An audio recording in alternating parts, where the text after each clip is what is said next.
चलो जी, आज कौन निशाने पर है? आज निशाने पर हैं इस्लामाबाद हाई कोर्ट के चीफ जस्टिस आमिर फारूक। और तहरीक इंसाफ ने अपने ऑफिशियल ट्विटर हैंडल से जनाब को निशाना बनाया है और मुनाफिकत का उन पर इल्जाम लगाया है। और मैं गुज़िश्ता दिनों ये भी देख रहा था कि एक जो वकील साहब हैं वो भी बड़े गुस्से में बाहर निकले थे कि जी वो बंदा चंगा नहीं, और जो भी बातें कर रहे थे वो आप ट्विटर पर देख सकते हैं।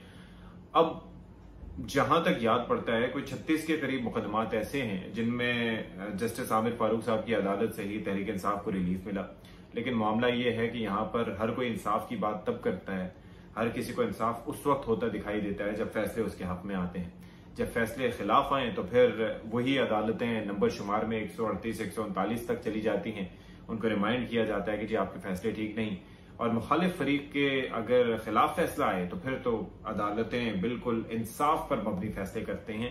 और तहरीक इंसाफ से वैसे हमें ये तवक्को नहीं थी कि वो इस तरह से बात करेंगे, क्योंकि उन्हें तो हक और सच के साथ खड़ा होना चाहिए। अभी चक्कर क्या है, ये क्यों जस्टिस आमिर फारूक को निशाना बनाया जा रहा है, ये समझ से बालातर है।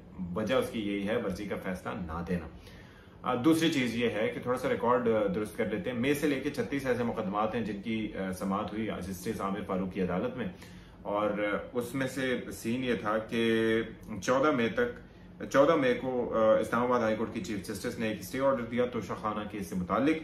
अच्छा, बाद में रिवर्स हो गया था जुलाई में, और फिर उसके बाद ट्रायल प्रोसीडिंग्स 2 मजीद केसेस में 12 मई तक वो उसके साथ मौजूद रहे।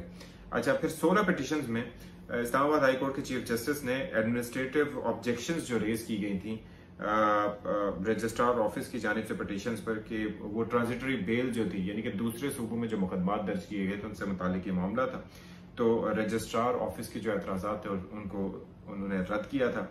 और फिर तमाम केसेस में खान साहब को उन्होंने बेल दी थी इन तमाम केसेस में, और नॉमिनल श्योरिटी बॉन्ड्स के एवज, यानी कि वो जज साहिबान का इख्तियार होता है कि वो क्या श्योरिटी रखना चाहें। अच्छा, फिर अभी भी उन्होंने जुमे को केस उनका लगाया है ताकि सुना जा सके, और जुमे को सिंगल बेंच ही इस मामले को देखेगा। अच्छा, अब मामला फिर वही आ जाता है कि ऐसा क्यों हो रहा है। ऐसा तभी हो रहा है भाई कि जब मामला आपके फेवर में ना हो। जजेस को प्रेशराइज करने के लिए, उनके ऊपर दबाव डालने के लिए ऐसी हवा उड़ा दी जाती है, और फिर सोशल मीडिया ब्रिगेड जो है वो पूरी जो है वो अपना तन मन धन लगा देती है इस मामले पर, और वो क्रिटिसाइज करते हैं, लोगों की पगड़ियां उछालते हैं। और मेरे ख्याल में तो कवानीन इससे मुतालिक सख्त होने चाहिए ताकि लोग जो हैं वो इस मामला से बचकर ना निकल सकें।